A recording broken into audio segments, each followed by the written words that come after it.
రండి ఈసారి జగన్ గారి లెక్కలు చెప్తారు కానీ రండి నాకు. మీకు జగన్ గారి లెక్కలు చెప్తాను చూడండి. ఇది రాజశేఖర రెడ్డి గారి అఫిడవిట్ 2004లో. ఆయన ఇన్కమ్ ఎంత చూపించాడో చూపిద్దామండి, చూపిస్తాను రండి మీకు. డాక్టర్ వైఎస్ రాజశేఖర రెడ్డి 2003 నుంచి 4కి ఆయన ఇన్కమ్ 10 లక్షలు. 2004 నుంచి 5కి రూపాయి ఇన్కమ్ లేదట. అప్పుడు ఆయన ముఖ్యమంత్రి. 2004 నుంచి 5కి ఆయన ముఖ్యమంత్రి అయినా కూడా రూపాయి ఇన్కమ్ లేదని వేసాడు ఆయన. సరే, మీరు నమ్మారు, నేను నమ్మాను. ఏమంటే అదే టైంలో మీరు చూడండి, ఇగో విజయలక్ష్మి గారి ఇన్కమ్ ఎంత, 5,50,000 అటండి అంతే. ఇప్పుడు 2003 నుంచి 4కి కేవలం 5 లక్షలు. అదే టైంకి వైఎస్ జగన్మోహన్ రెడ్డి గారి ఇన్కమ్ ఎంత, 11 లక్షలు. ఆయనకి ఫిక్స్డ్ ఆస్తులు 36 లక్షలు ఉందట అప్పటికి. ఇప్పుడు 2003 నుంచి 4 మధ్యలో జగన్మోహన్ రెడ్డి గారి ఆస్తి 36 లక్షలు మాత్రమే. అది కూడా ఫిక్స్డ్ అసెట్. ఇక షర్మిలా గారిది ఉంది, పక్కన పెడదాం. తర్వాత 2004కి వచ్చేటప్పటికి, అంటే అప్పటికి రాజశేఖర రెడ్డి గారు సీఎం అయిపోయారు, సీఎం కొన్నారు. ఒక సంవత్సరంలో ఈయన ఇన్కమ్ ఎంత పెరిగిందంటే 6,64,00,000కి వచ్చింది. ఇదో 40 లక్షలు ఆస్తి చూపించాడు, మొత్తం 7 కోట్లు. ఎక్కడి నుంచి ఎక్కడికి వచ్చాడండి ఈయన? 36 లక్షలు అంటే 41 లక్షల నుంచి ఒక సంవత్సరంలో 6 కోట్లు అని చూపించాడు. పోనీ ఓకే, 7 కోట్లు అనుకుందాం. 2005లో సార్ ఇన్కమ్ 7 కోట్లు. 2004 నుంచి 5 ఆయన వేసిన అఫిడవిట్ అంటే ఏంటి? ఇది నిజం, ఇది నిజం కాకపోతే మీరు ఏ చర్యలు తీసుకుని నేను ఒప్పుకుంటాను, ఇది నిజం కాకుండా అబద్ధం అని ప్రూవ్ చేస్తే జైలు కూడా పోతాడు ఆయన. కేవలం ఎంత, 7 కోట్లు. మరి 2004లో 7 కోట్లు ఉన్న పెద్ద మనిషికి 2009కి వచ్చేటప్పటికి 72 కోట్లు అయింది. ఇక్కడ కనిపిస్తుందండి, ఇది 72 కోట్ల రూపాయలు 2009కి. మీరు చూడండి, ఇది అఫిడవిట్లో ఉంది, క్లియర్గా ఉంది. 2009కి 72 కోట్లు అయింది. 2014కి వచ్చేటప్పటికి 445 కోట్లు అయింది. 445 కోట్లు. తర్వాత 14కి వచ్చేటప్పటికి 416 కోట్లు అయింది. మళ్ళీ 19కి వచ్చేటప్పటికి 510 కోట్లు అయింది. 24కి వచ్చేటప్పటికి 757 కోట్లు అయిపోయింది అయింది. ముఖ్యమంత్రికి జీతం ఎంత? నెలకైతే 10 కోట్లు 20 కోట్లు అయితే ఇవ్వరు కదా. మరి ఎక్కడి నుంచి వచ్చాయి 757 కోట్లు? ఎక్కడి నుంచి వచ్చాయంటే ఇక్కడే రాశారు చూడండి మీకు. Beginning May 2004, Mr. YS Jaganmohan Reddy amassed huge wealth and started floating, acquiring various companies. 2004లో నాన్నగారు అధికారంలోకి వచ్చినట్టే కంపెనీస్ని మనోడు చేపట్టడం మొదలెట్టాడట. ఏ కంపెనీలు అండి అయ్యి పేర్కొని రాశారు? Carmel Asia Holdings, Silicon Builders, Jagati Publications, Indira Televisions and Raghuram Cements, ఇంకేంటంటే భారతీ సిమెంట్స్. మొత్తం ఈ కంపెనీలట. వాళ్ళ నాన్నగారు అధికారంలోకి రాగానే వాళ్ళకి ఎలాగొచ్చే ఆస్తులు ఎలాగొచ్చాయి అనేది క్లియర్గా సిబిఐ ఛార్జ్షీట్లో ఉన్నాయి. 200 ఎకరాలు 500 ఎకరాలు వాడికి ఇచ్చేయడం, ఆడి దగ్గర నుంచి కొంత డబ్బు తెచ్చి కంపెనీలో పెట్టుబడి పెట్టించడం. అప్పుడే సాక్షి టీవీ వచ్చింది, అప్పుడే భారతీయ సిమెంట్స్ వచ్చింది. ప్రతి కంపెనీ కూడా తక్కువలో తక్కువ ఈ రోజున 10,000 నుంచి 25,000 కోట్ల రూపాయల వాల్యూ.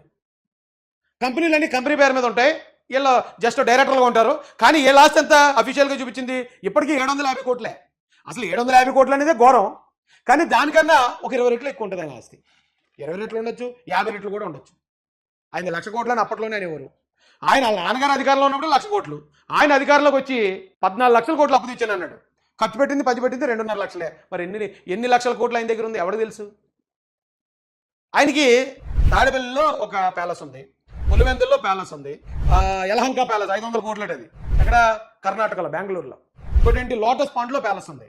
ఇవన్నీ అఫీషియల్ ప్యాలెస్లు, బెనామీ పేర్లు కాకుండా సొంతంగా. ఇది జగన్ గారి ప్యాలెస్లు అనే ప్యాలెస్లు అయ్యి 2009లో ఆస్తి 6 కోట్లు. ఇప్పుడు యలహంక ప్యాలెస్ అయితే 500 కోట్ల పైన ఉంటుందట. దాని 40 రూమ్లు 50 రూమ్లు ఉంటుందట. వెళ్ళి ప్యాడ్ కూడా ఉంటుందంట అందులో.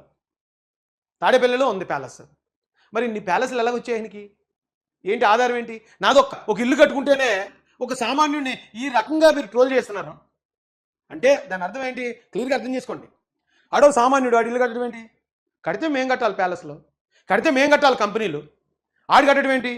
ఆడికి ఎమ్మెల్యే టికెట్ ఇవ్వడం ఏంటి? ఆడికి పదవులు ఈ అమ్మాయి ఏంటండి బాబు ఎంత పగబట్టారు, ఎంత దారుణంగా పగబట్టేసారేటండి. నాకు వీళ్ళు పగ చూసినప్పుడే అనిపిస్తుందండి, అబ్బో నేను గట్టిగానే ఫైట్ చేసినట్టున్నాను వీళ్ళ మీదని. ఇప్పటికీ మీరు ఇప్పుడు కూడా చూడండి, నేను ఎక్కడైనా ఒక వీడియో పెట్టినా, నా గురించి ఎవరైనా పోస్ట్ పెట్టినా తక్కువ 100 నుంచి 500 మంది వచ్చి బండ బూతులు తిట్టడం. అంటే ఫోకస్డ్గా టార్గెట్ పెట్టుంచారు. టార్గెట్ పెట్టుంచడం, దళితుల్లో నుంచి వెళ్ళేసామని పోస్టర్లు రిలీజ్ చేయటం, దళిత కాలనీలోకి వస్తే అడ్డుకుంటామని నన్ను థ్రెటన్ చేయటం.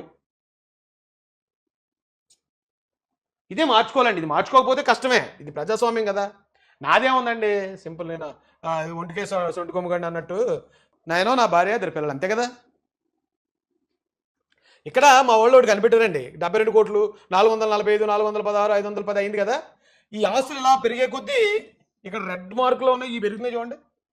ఏంటనుకుంటున్నారు? ఈ కేసులు, మనీ లాండరింగ్ కేసులు, ప్రజాధనం దుర్వినియోగం చేసిన కేసులు, లంచాలు తీసుకున్న కేసులు. ఇగో కేసులు 72 కోట్లు ఉన్నప్పుడు కేసులు లేవు. 416 కోట్లు, 445, 416 వచ్చినప్పుడు 15 కేసులు వచ్చాయి. ఏమండి? తర్వాత 510 కోట్లు వచ్చినప్పటికి కేసులు 38 అయ్యాయి. తర్వాత 700 కోట్లు వచ్చేటప్పటికి మరి కొన్ని కేసులు కొట్టించుకున్నారు ఏంటో 29 కేసులు. ఈ పక్కన ఆస్తులు పెరుగుతున్నప్పుడు ఈ పక్కన కేసులు పెరుగుతున్నాయి అంటే ఏంటి దాని అర్థం? అంత మన దగ్గర పెట్టుకుని ఓకే మీరు ఆ నాయకుడిని ఆరాధిస్తారా, ఓటేస్తారా, వెనకాల తిరుగుతారా, రప్ప రప్ప అంటారా అనండి. కానీ నాలాంటి సామాన్యుడిని ఇలా గెలకూడదు కదా, ఇలా అవమానించకూడదు కదా. ఆయనకి ఇన్ని కేసులు ఉన్నాయి, ఇన్ని అక్రమాస్తులు ఉన్నాయి, ఇంత ప్రజాధనం దోచుకున్నాడన్నా ఆయనే పట్టించుకోడు. ఎందుకంటే వాళ్ళు స్థాయి దాటిపోయారు. కానీ నాలాంటి వాడు, బంధువులకి భయపడతాం మేము, ఊళ్ళో వాళ్ళు ఏమనుకుంటారో ఆలోచిస్తాం, ఇంటి అనుకోవడం ఏమనుకుంటాడు, ఇంటి ముందుడు ఏమంటాడు, నిజాయితీగా బతుకుతున్న వాడు మాత్రం ఖచ్చితంగా సిగ్గుపడతాడు. మీరు ఇలాంటి ప్రచారం చేసినప్పుడు ఏంట్రా ఇలాంటి ప్రచారం చేస్తున్నారు, వాళ్ళు ఏమనుకుంటారు, వీళ్ళు ఏమనుకుంటారని ఎంతో కొంత ఉంటుంది, నిజాయితీ పనుల్లో ఉంటుంది. తెగించినోడికి తెడ్డేలేంగా. ఇప్పుడు ఎగదొప్పాలనుకున్నవాడు సిగ్గేడు గిగ్గేడు మనం చేసేది చేసుకుంటూ పోవడమే, మనం బాగున్నావా లేదా అనుకునేవాడు పర్లేదు. కానీ నాలాంటి వాడిని మరి ఇలా చేయటం మానసికంగా కృంగదీసే ప్రయత్నం కదండి, నేరం కదా అది. ఇక్కడ డైరెక్ట్ చంద్రబాబు నాయుడు గారు కూడా అడిగారండి నేను ప్యాలెస్ల కోసం. Minister, how you got money? You know, before 2004, they wanted to sell his own house where he was residing because he don't have money, he wanted to pay debts. After 2004, 2004 ముందు రాజశేఖర రెడ్డి గారు ఒక ఇల్లు అమ్ముదాం అనుకున్నారట, డబ్బులు లేక ఎలక్షన్కి. ఇది అందరికీ తెలిసిందే. చంద్రబాబు నాయుడు గారిని అడిగితే ఆయన కూడా ఏదో హెల్ప్ చేయబోయాడు అనేది ఆ నానుడు అప్పుడు విన్నాం మేము. 2004 ముందు ఇల్లు అమ్ముకునేవాడికి మరి 2024-20 సంవత్సరాల్లో లక్షల కోట్లు ఎక్కడి నుంచి వచ్చేస్తాయండి? ఏ వ్యాపారం చేస్తే వస్తుంది అంత లాభం? he constructed big house in 30 acres in Bangalore near airport. One more house they are constructing here in Lotus Pond. Pulivendra they construct houses. Udupalpaya they construct houses. Where you got all the money? Jagan loyalist in turn అప్పుడే అన్ని ప్యాలెస్లు అన్ని కట్టించారట. 24 ముందు ఇల్లు అమ్ముకునేవాళ్ళు, అన్ని ప్యాలెస్లు ఉండి ఇన్ని లక్షల కోట్ల రూపాయలు సంపాదించిన వాళ్ళకి పేదోడు అడుగున ఒక చిన్న ఇల్లు అడ్డొచ్చిందా? ఆ చిన్న ఇల్లు మీద పాయింట్అవుట్ చేయాలా, దాని మీద ట్రోలింగ్ చేయాలా, మొత్తం వైసీపీ పేటీఎం బ్యాచ్ అంతా దాని మీద దిగి ఆ వీడియోలు ట్రోల్ చేస్తూ మమ్మల్ని అవమానించాలా? ఇది ఒకవేళ ప్రజలు నమ్మితే నమ్మొచ్చు, కానీ దేవుడు చూస్తూ ఊరుకోడు కదా. నీ కంట్లో దూలం పెట్టుకుని ఎదుటోడు కంట్లో నలిసి ఎతకొద్దన్నారు కదా. నేను ఎక్కడికి రమ్మంటే అక్కడికి వస్తాను, సాక్షికి రమ్మంటారా? నా లెక్కలన్నీ పట్టుకుని వస్తాను, జగన్ గారు లెక్కలు పట్టుకుని వస్తారా? ఎందుగా రెచ్చగొడతారు జనాల్ని? పార్టీలు అంటే పార్టీలా ఉండాలి. నేను ఏమైనా అక్కడ తప్పులు చేశానా, దందాలు ఏమైనా చేస్తున్నానా, ఎవరి దగ్గర డబ్బులు వసూలు చేస్తున్నానా, మీరు అలాంటివి ఏమైనా ఉంటే బయట పెట్టండి. అంతేగాని పర్సనల్ లైఫ్లోకి వచ్చేసి పర్సనల్గా కూడా ఎంత దారుణంగా బదనాం చేసేయాలి, సమాజంలో వీడికి వాల్యూ లేకుండా చేసేయాలి, పార్టీలో వాల్యూ లేకుండా చేసేయాలి, పార్టీలో అవకాశాలు రానివ్వకుండా ఈయన ఎలాగన్నా తప్పుడు వ్యక్తిగా చిత్రీకరించేయాలి. చంపడం ఒకటే చేయట్లేదు అంతే, వాళ్ళు మిగతా అన్నీ చేస్తున్నాడు వైసీపీ వాళ్ళు. దెయ్యం సినిమాలో ఎవరో ఒకరికి కనపడుతూ ఉంటుంది దెయ్యం. ఒరే దెయ్యం ఉందరా బాబు అని మిగతా వాళ్ళు చెప్పినా నమ్మరు.